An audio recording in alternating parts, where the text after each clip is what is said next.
Hey everyone, RetroTech Chris here. Welcome back to the channel. Great to have you here. So today, we're gonna do something a little bit different.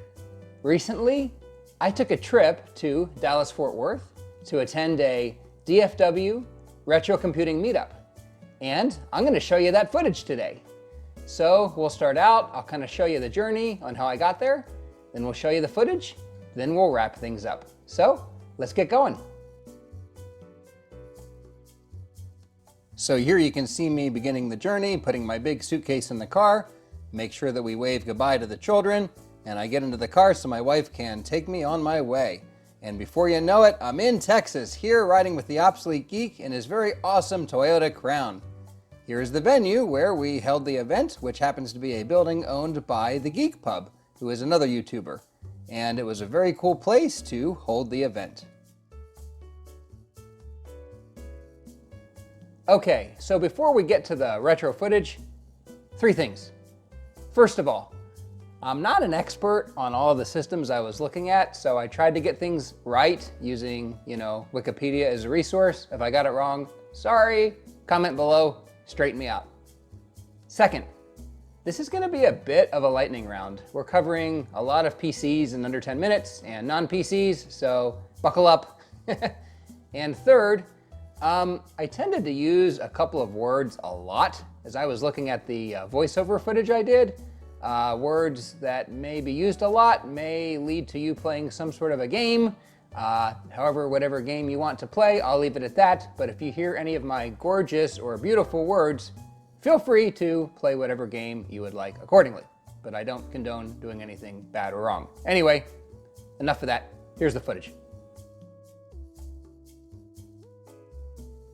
First up, we have this very nice Tandy Memorex video information system. Look at that nice controller. This is owned by Eddie, who is a member of the RetroTech Chris family, otherwise known as a subscriber. Look at this nice machine with its slot load drive there for loading discs, and you can see it here loading a golf game called Links, which is pretty nice. And in just a second here, you'll also see where it loads up, and you can choose the different courses that you want to play. And there's a nice list of those, and you can choose how many players you would like for the given game. And then from there, it's a matter of choosing if you want to play or do a practice course. We're going to do a practice course here, and before long, you see that nice course loading up, ready to go. Here you see a memory storage module associated with a VIS, so indeed you can save state when using this system, which is pretty cool. Here's the back with your different AV inputs and outputs. And here's that controller with a little bit more of a close-up. And also very interesting, there is a Zenith variant of this controller, so there were aftermarket type components associated with this. And here you see a development card for the system, a nice ISA card. And the concept is you could plug that into an ISA slot and do development on a PC system, like a Tandy. And here's your inputs for that particular card. Next up, we have this Tandy Sensation machine. It's an absolute beauty. Wow, look at that nice CD-ROM drive and just look at that monitor. Absolutely gorgeous. This was produced near the end of Tandy's line in 1992, and boy, anybody who likes to collect Tandys would love to have one. I know Eddie loves his. Next up, we have a Tandy 2000. Look at that gorgeous monitor. And these machines have a very unique architecture. They weren't 100% MS-DOS compatible either, and they are based on the 8186 processor. And you can see that this machine has actually had a CF card or a solid-state card adapter put in it, so it's not using its original hard drive. An absolutely gorgeous machine, those nice quad-density floppy drives, definitely a unique system.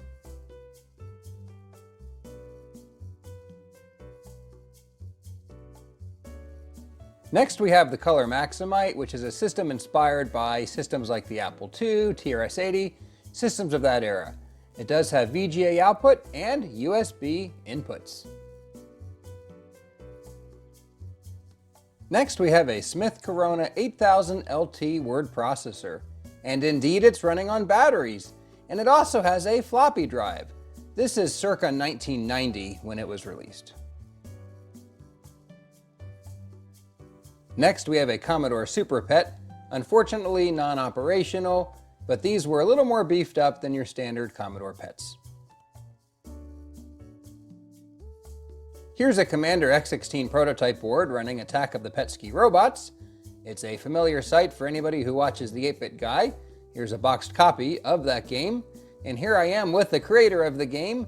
However, you can see I'm a little bit sweaty because, well, it was a little hot in the building and the cooling system was having some trouble keeping up.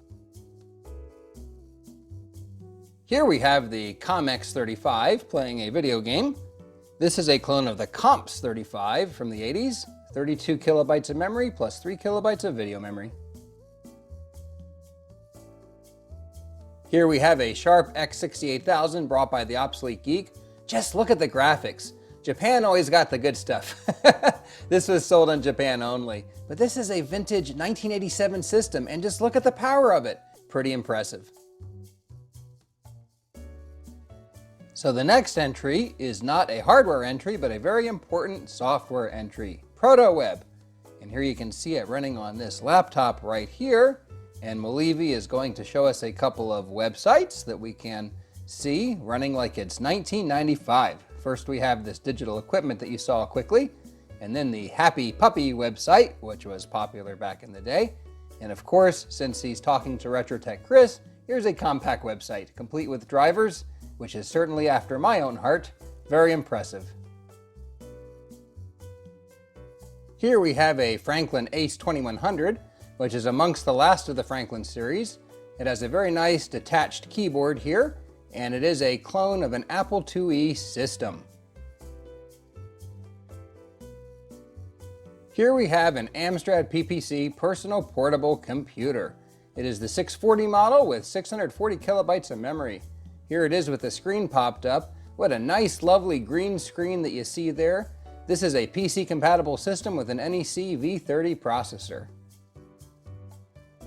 The next system needs no introduction. It's an Altair. Look at those solid-state components. Beautiful machine. Speaking of beautiful machines, look at this absolutely gorgeous IBM 5110 brought to the Meetup by A Byte Beyond. Look at those disk drives. This is an IBM 5114 set. I'll get a nice close-up here on the badge so you can see it. Absolutely beautiful machine.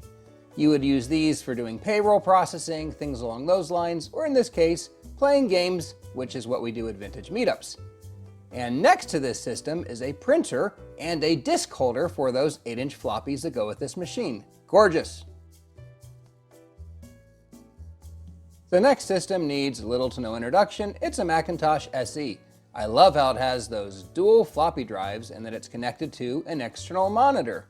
I also like, as you'll see here in a second, this beautiful full-size keyboard that's attached to the system, and that lovely little, what I call wedge mouse. Probably the Mac enthusiasts call it something else. Next up is that one computer you've never heard of. Here is a Serbian-based PECOM 32 from 1985. But next to that is a machine that's more common, the BBC Micro, built by Acorn for the BBC Literacy Project, released in 1981. And this is a 6502 base system with high performance RAM. They sure are popular, but I don't know much about them. Next up is a machine after my own heart, an AST Advantage Pro 486 DX33. Gorgeous machine. And here we have Andy Goth showing us a fireworks program he wrote in BASIC, as well as a Tetris program that he wrote in BASIC. Extremely impressive. I got a chance to play it, and it was very cool. Here you can see his copyright on that, and here you can see the year that it was released and updated. Very cool machine. Absolutely love this. Speaking of machines after my own heart, here is a Compaq LTE 5400, completely loaded with a CD-ROM drive. This belongs to Andy Goth as well. He's loading up SimCity 2000 to show us. What a great little machine. I absolutely love these. Andy has a floppy drive as well, which is absolutely awesome. And I absolutely love these little machines, as everybody knows. Gorgeous little system. So often at the meetups, there's also a freebie table, and this one did not disappoint. Just look at everything here. Systems, monitors, peripherals, everything is bigger in Texas, as they say. That is so true here. But there was things for the taking. I think people had collected up things from Computer Reset and were finally ready to pass them on at the end of a pandemic. But just look, lots of things here. Systems, that 4L laser printer that I wanted to take home but wouldn't fit in my suitcase, laptops, PCs, monitors, tons of things for the taking. Okay, well that's what I had for you today. Hope you enjoyed it. I had a blast going to Dallas. I love going to Dallas. It was great to see all of my friends. A big shout out to the Obsolete Geek who took me around. Also took me to some great barbecue. We didn't show that today, but it was really, really good. So I really appreciate that. Definitely subscribe to the channel. There's more content to come. And if you ring that notification bell, you'll be notified when new videos are available. But that's pretty much all for now. So thanks for joining.